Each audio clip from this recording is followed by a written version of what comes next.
Here we have a 2v2 battle. My name is jmartin. Thanks for watching. I'm playing as France again, and if you watched any of my latest videos, you notice I'm playing France a lot, trying to relearn how to play the game. And I'm bringing a very similar build to what I've been doing lately. And let's get going. My partner playing as Prussia this game is Jocelyn of BSA and Huntsman, and he's going to play as Prussia. Great to have him along for the ride. This is a 2v2, but functionally this game plays more like a 1v1 because the action on the two sides was essentially completely separate. So I'm going to focus on what I do and let these two guys sort of duke it out on their own. And the people that we're playing against, if I can get them to spawn ever. Come on. Come on. Intro's taking way too long. Nice cinematic view of our armies.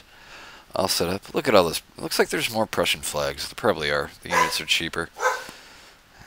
Units are cheaper. And come on, guys. Come on. Come on. I did some interesting things in this battle. If you watched my last couple battles there of me getting destroyed by guys in the BSA clan. What's up with that? And what's kind of neat about this battle is I'm able to successfully integrate a couple of the things that I learned from having those guys kick my ass up and down for the last couple days. And that's what I'm trying to do. Ooh, here's our opponents. Immediately facing me, 3 people playing as Prussia, guys. Come on, we need some diversity in this game. But immediately playing against me is a guy named TNC Matheson, or Matheson of the TNC crowd. And over here, my dog is going crazy in the background. Sorry about that, everybody, but I don't want to start over. Alice, please calm down. Playing as Prussia, opposite of Jocelyn. There's Jocelyn, my partner. Playing against him is Point Man. Hey, Point Man. See you on YouTube. Check out his videos. They're great. Watch them all you can. And this is my opponent. I'm going to keep the minimap closed because these guys were trying some super secret technology against each other and they didn't want me to spill the secret. So I'm going to keep the minimap closed and try to keep you oriented against Matheson, who I'm playing here. And you can see me moving up. I've initially got my lights switched on this side of the line. And what Matheson does is he starts to shift to the left. You can see maybe he's moving to the left a little bit.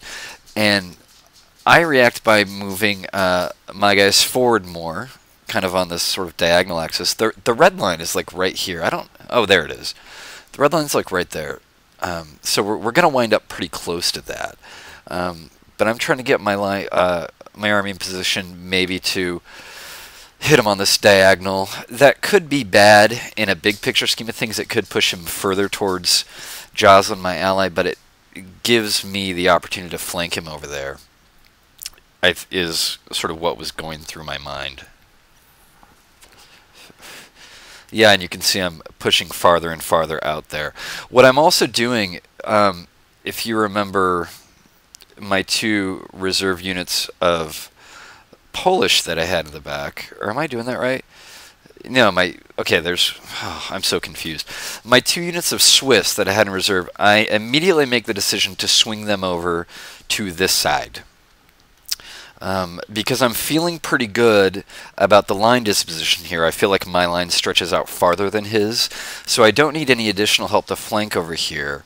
And so I make the decision real early to commit my Swiss this direction, and I'm going to try to take this guy in a real wide front, and I'm going to try to out-micro him, is what I'm going to try to do. Now, another reason I'm putting my army real wide is I've got all these Lancers. I've got 4 Lancers, and I feel really confident putting my line infantry up against his, even with light support, with my Lancer advantage. Now, things start to happen on the right side. He has brought 125 units. He's brought all Jaegers and Celestians, and they kind of get out a little bit. So I'm rushing line infantry up to get in the shooting range. But then I also charge. Let's slow down. I charge. Why isn't the game reacting? Okay. And then I also charge Lancers into these guys because I think they're unprotected. Now, he starts to run away, and I do kind of a silly thing. Instead of continuing that charge, I change targets here. I guess that's good because I disrupted both units. Look, both units are having to run back. I do a really smart thing here, rare. But I use that cover, see how those lights are retreating? I use that cover to advance my line infantry, and I've got 3 line units rushing up on this side of him. And even without firing a shot, I've got a pretty dominant position. If I can get these guys here, I'm going to be on the flank of his line, etc. My Lancers, do they get in there? I think maybe my Lancers get in there. Yeah, go Lancers. And this is the envelopment I was talking about. I'm going to get my line units here with really great shooting positions. I theoretically got to worry about his cav. He's got them coming in right now. That's the unique. I think those are Hussars. Those are light cav. Those aren't Lancers. On the other side of the line, we're just trading shots with our lights. And I think that if he'd have brought regular Prussian Fusiliers, he would have a huge advantage here, but he doesn't. He just has these Jaegers, and I think my Volts can shoot it out with the Jaegers on pretty much even terms. If he'd have brought... You know, if you're Prussia, why don't you bring Fusiliers? It's like the best unit they have. Don't really get that. I continue to commit to the right side. I'm switching my lights there. And you can see I'm doing pretty well. I don't think this square was necessary. It really minimized his firepower. I think it would have been better just to reposition. But his countercharge into my cav doesn't go very well because I've got a line unit right there to take him down. And I functionally wind up trading this Lancer of mine, which does route, but I trade that Lancer for his cav, and I do a real number on that unit of lights. Now, that unit of lights is going to get away and sort of be around for the rest of the battle, which is kind of annoying. People invited me to play. Hold on. Sorry, in game now. Okay.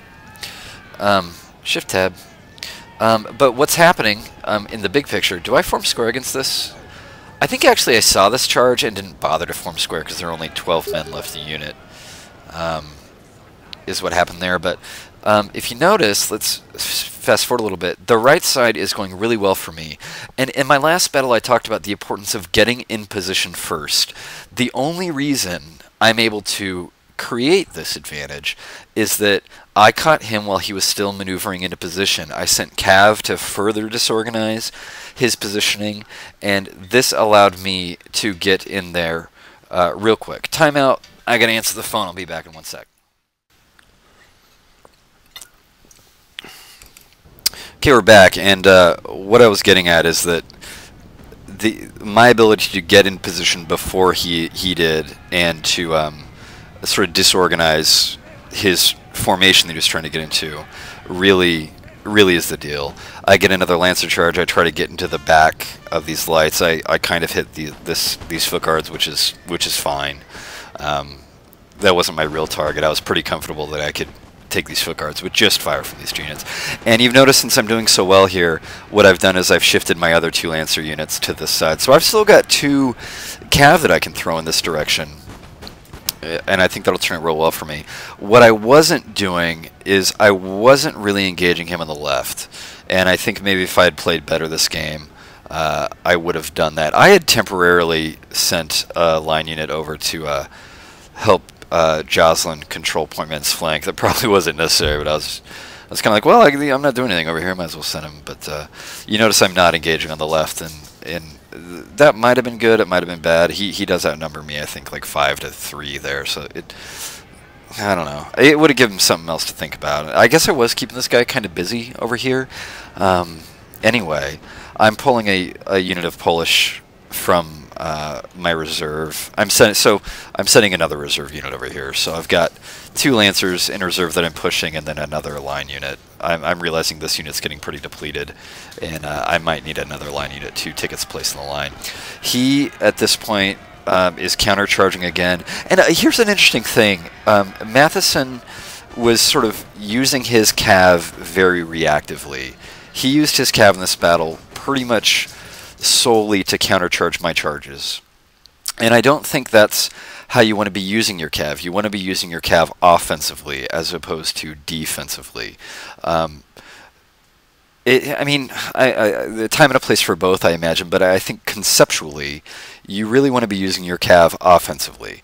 And when when someone punches you, you don't want to just form guard. You want to punch them back somewhere else. When I attack him on the right side, I kind of felt like he should have been attacking me on the left side, and because if the game continues in this state, which is actually what happens here, it's not going to turn out good for him.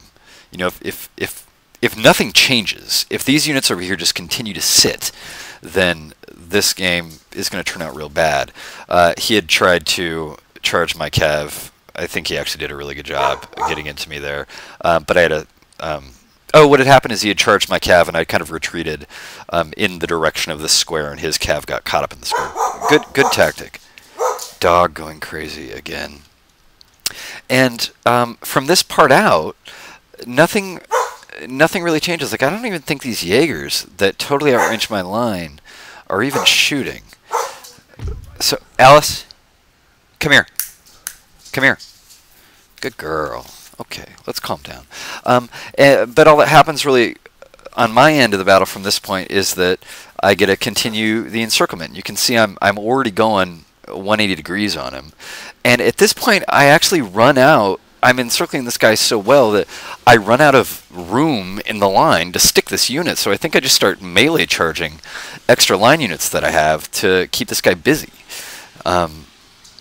Yeah, there we go. There's a melee charge just because, you know, look at all the little blue dots. There's nowhere to sit that unit in the line to fire.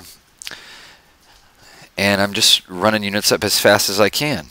And again, I'm just sitting here on the left. Eventually I flirt with him a little bit by moving this unit up. I kind of want to shoot. That might be a point man unit right there, actually. But eventually I flirt with him. I think I pull this unit back. I don't do anything really serious on the left, and I do take the opportunity here. I start to, and now that I'm around his rear, Alice, come here.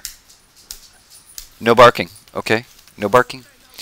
And I actually start to move up in the middle because I feel like I can just take this guy kind of full court press everywhere. And gonna just continue rolling units up one after another on this side of the line.